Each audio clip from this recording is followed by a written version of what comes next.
Faisons un bout de chemin ensemble. N'ayez pas peur et prenez votre envol vers la liberté et la lumière. Bonjour. Vidocq salue les humains libérés des conditionnements et contraintes d'un esclavage mental.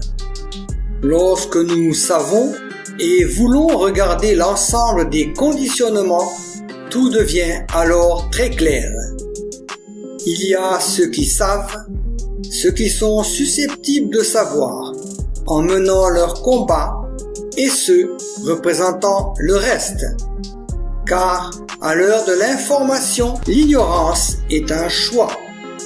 Aussi, l'être humain ne bouge pas tant que rien ne l'y oblige. Ceci précisé, passons à l'introduction habituelle. Ami, entends-tu le vol noir des corbeaux sur nos plaines? Ami, entends-tu les cris sourds du pays qu'on enchaîne? Je vais partager ces citations pour vous dire qu'il y en a certaines qui remontent à 300, 400 ans en arrière et on n'a rien appris en fin de compte. La première des citations, c'est celle de Jefferson. Notre liberté dépend de la liberté de la presse, elle ne saurait être limitée sans être perdue. Alors celle d'après, elle est encore plus intéressante, parce que ça c'est Adolphe Crémieux qui l'a dit donc au 19e siècle, qui était ministre de la Justice. Achetez la presse, vous aurez les maîtres de l'opinion, c'est-à-dire les maîtres du pays. Ça vous rappelle quelque chose, ça?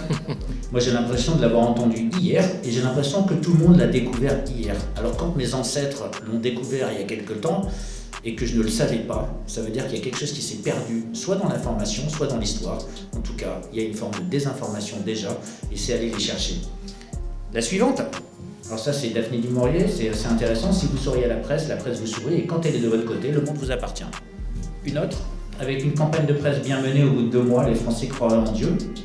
Alors c'est intéressant ça, de se dire qu'il y a quelqu'un qui, dans les 3 dernières années, nous a dit il y a une politique vaccinale, donc on peut croire dans le Dieu vaccin, quoi, c'est à peu près pareil. La presse est une école d'abrutissement car elle dispense de penser, c'est Flaubert qui l'a dit. Et puis bon, on est obligé de citer Balzac, parce que si la presse n'existait pas, il faudrait ne pas l'inventer.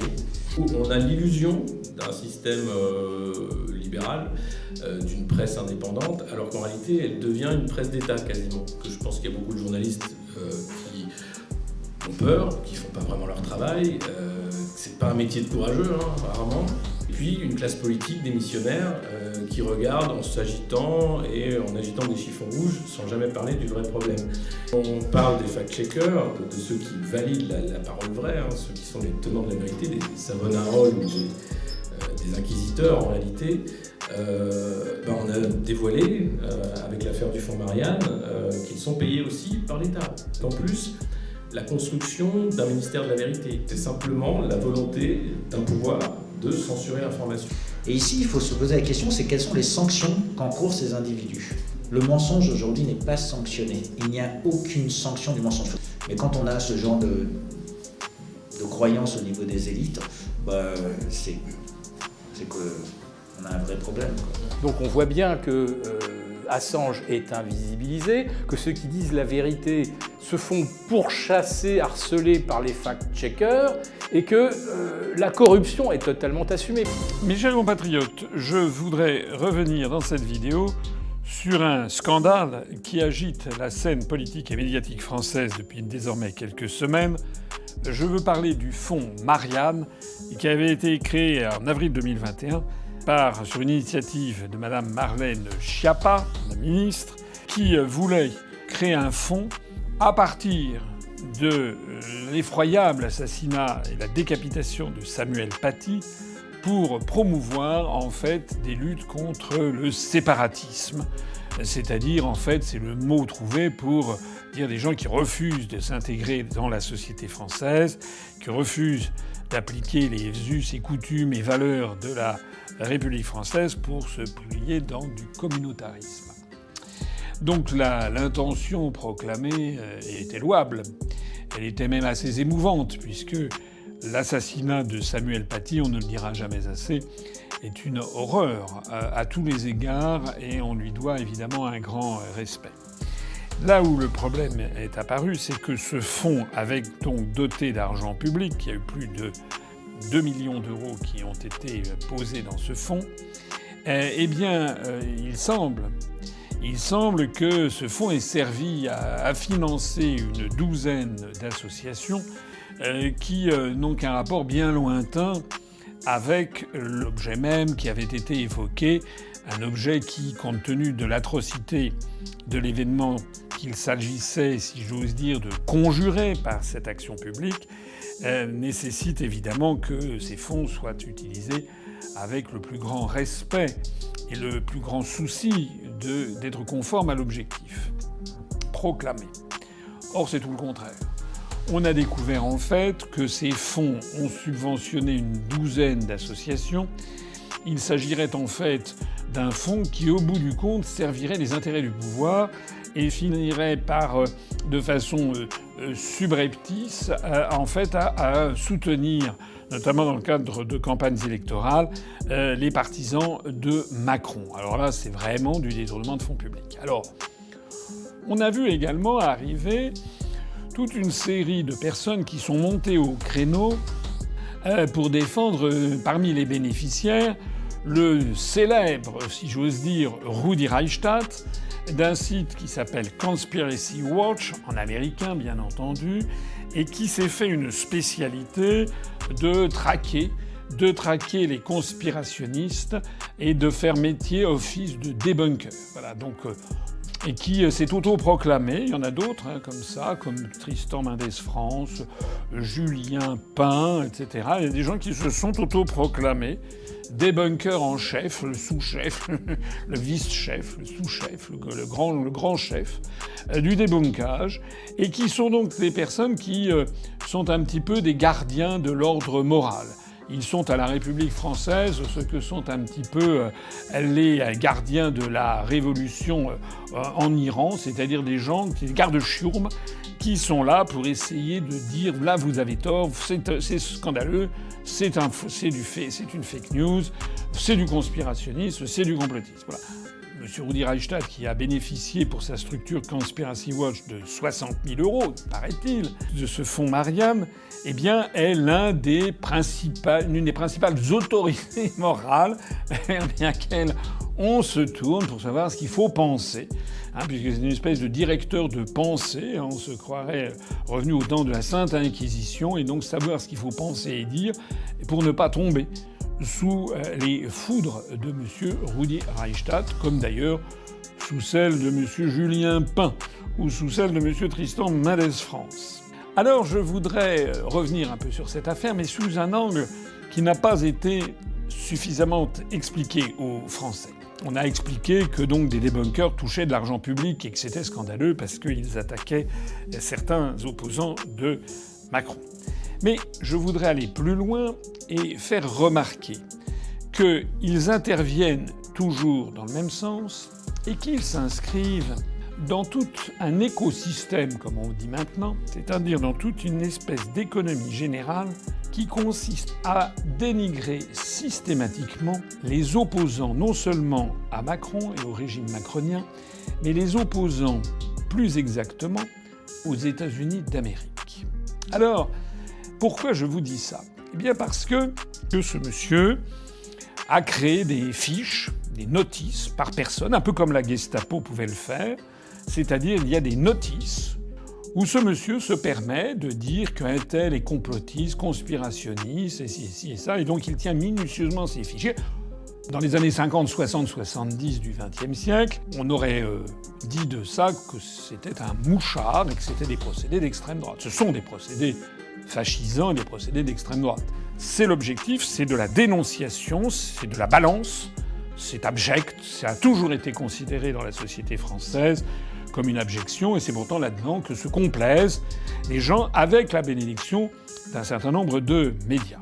En réalité, lorsque M. Rudi Reichstadt publie sur Conspiracy Watch une information, il est, comme par miracle, invité à s'exprimer dans toute une série, dans toute une kyrielle de journaux, de magazines, alors même qu'il ne représente objectivement que lui-même, et il est traité comme si c'était une espèce de docteur honoris causa, de prix Nobel de la chasse du débunkage, alors qu'il est totalement autoproclamé, ça n'est pas une profession réglementée. Ça, c'est la phase 2. La phase 1, c'est que M. Rudi Reichstadt, mais c'est vrai aussi des autres que j'ai cités, est à la tête d'une structure qui est une coquille vide, dont on apprend qu'elle a été financée par l'État. Il fait la traque d'un certain nombre de personnalités, et puis ensuite il est invité dans les médias où il est invité justement à dénoncer les personnalités en question. C'est la phase 2. La phase 3 est extrêmement vicieuse, puisque la phase 3, c'est que ceci est repris ensuite sur l'un des sites mondiaux les plus importants de formation de l'opinion publique mondiale, je veux parler de Wikipédia. C'est-à-dire que, vous le savez sans doute, les fiches Wikipédia sur les personnes doivent reposer sur des écrits figurant dans les grands médias, les médias mainstream comme on dit aujourd'hui. Comme si les médias mainstream étaient des gages de vérité. C'est-à-dire que vous ne pouvez pas publier n'importe quoi sur Wikipédia, même si c'est une encyclopédie prétendument collaborative où tout le monde peut intervenir. En fait, ça n'est pas exact. Il faut déjà être inscrit, il faut déjà avoir franchi un certain nombre de phases, mais aussi votre contribution peut être éradiquée par des gens qui font la police des notices et qui prétendent donc que seules les affirmations que l'on trouve dans 2 journaux ou une chaîne de radio, une chaîne de télévision, eh bien c'est considéré comme valide.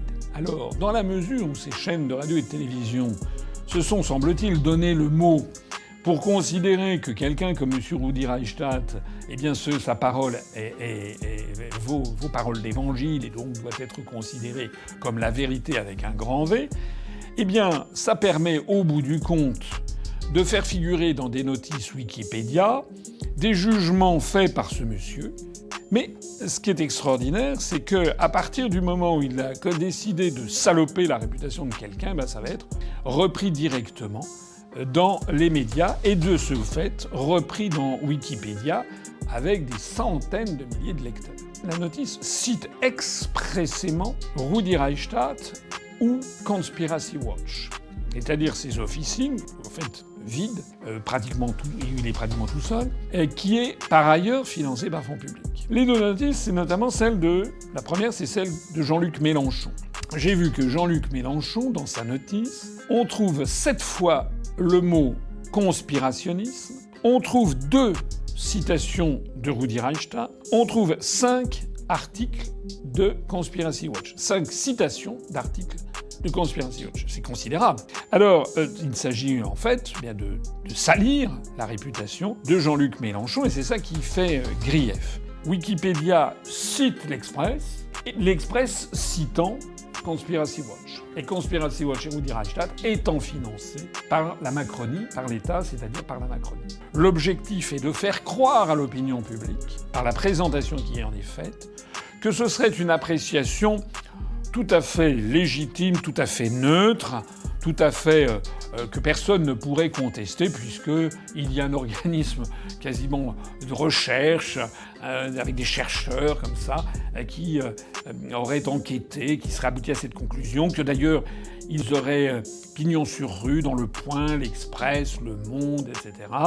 Et donc tout ça est absolument irréfutable. Alors il n'y a pas que Jean-Luc Mélenchon qui fait l'objet de cette sollicitude, il y a aussi un autre candidat à la présidentielle de 2017 qui fait l'objet de cette sollicitude de M. Rudi Reichstadt et de Conspiracy Watch.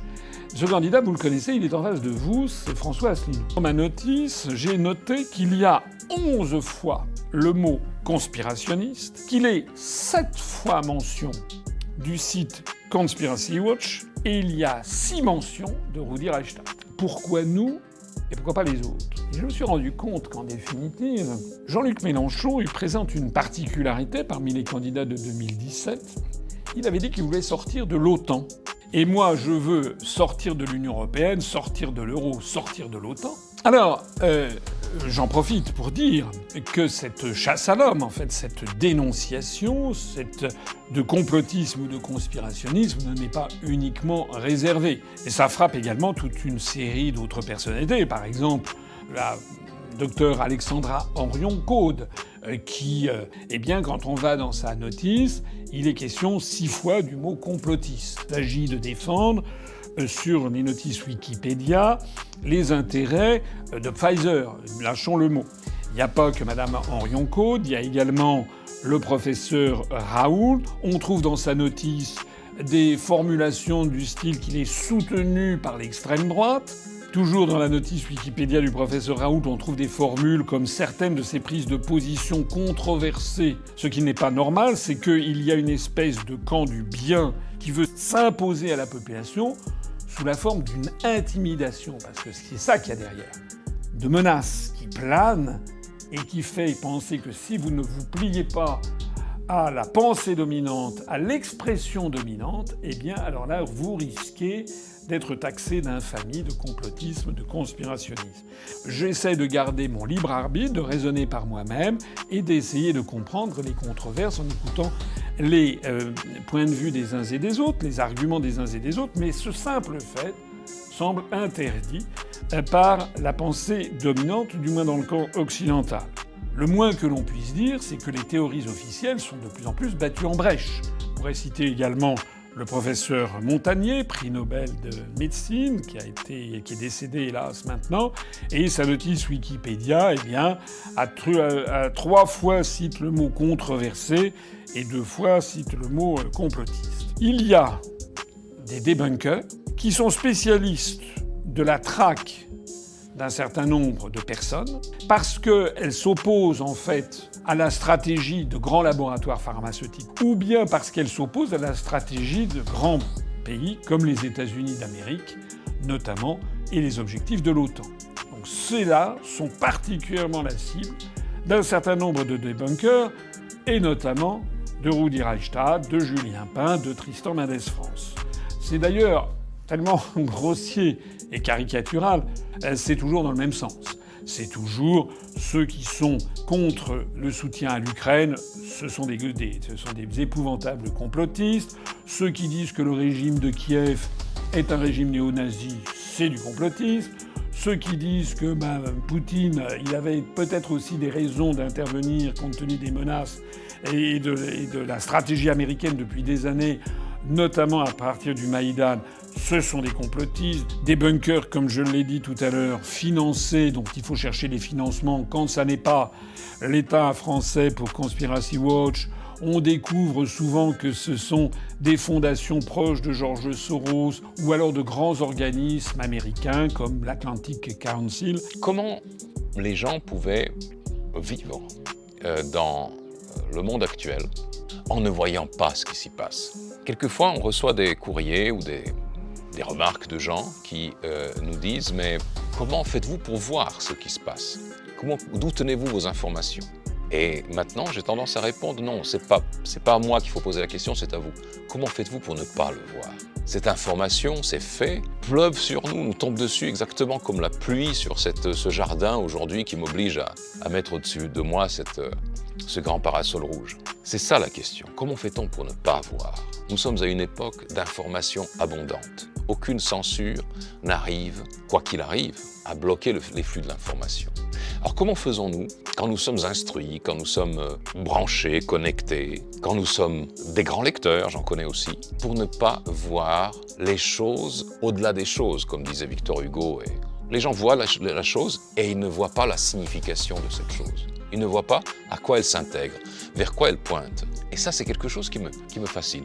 Alors, à propos des innocents, j'ai eu l'occasion d'y réfléchir ces derniers jours, de manière tragique, parce que voilà, j'ai appris la mort de la fille de quelqu'un qui m'est proche, un grand médecin. En tant que grand connaisseur de la santé humaine, il a perdu sa fille. Son cœur s'est arrêté de battre, sans aucun antécédent.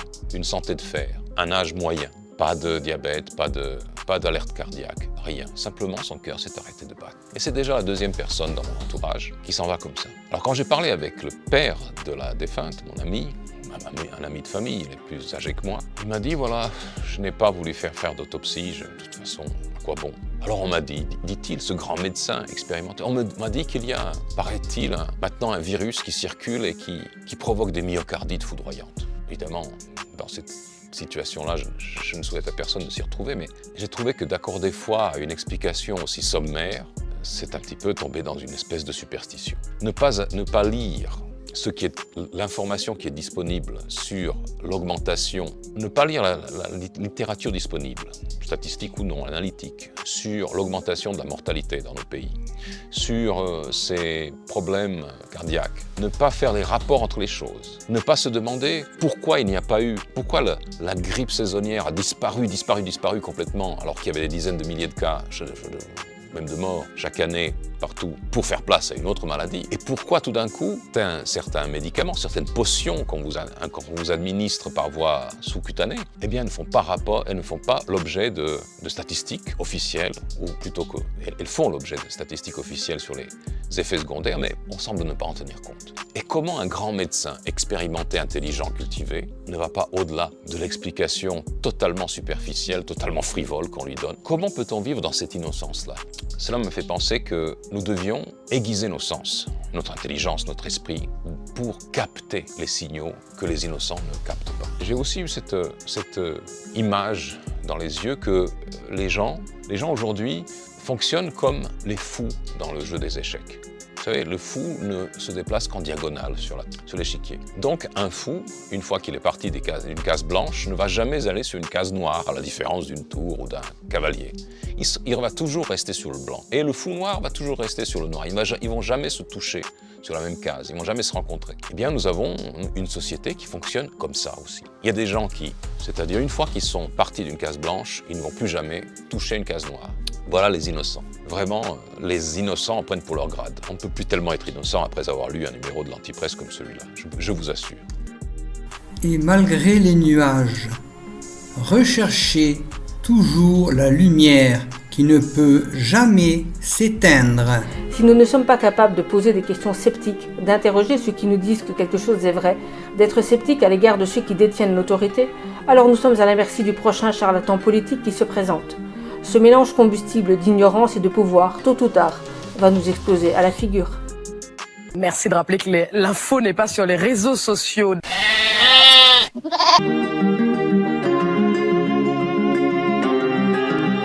ne rater aucun post-it, abonnez-vous. Est-il nécessaire de le dire? Mais surtout, il ne faut pas en rester là.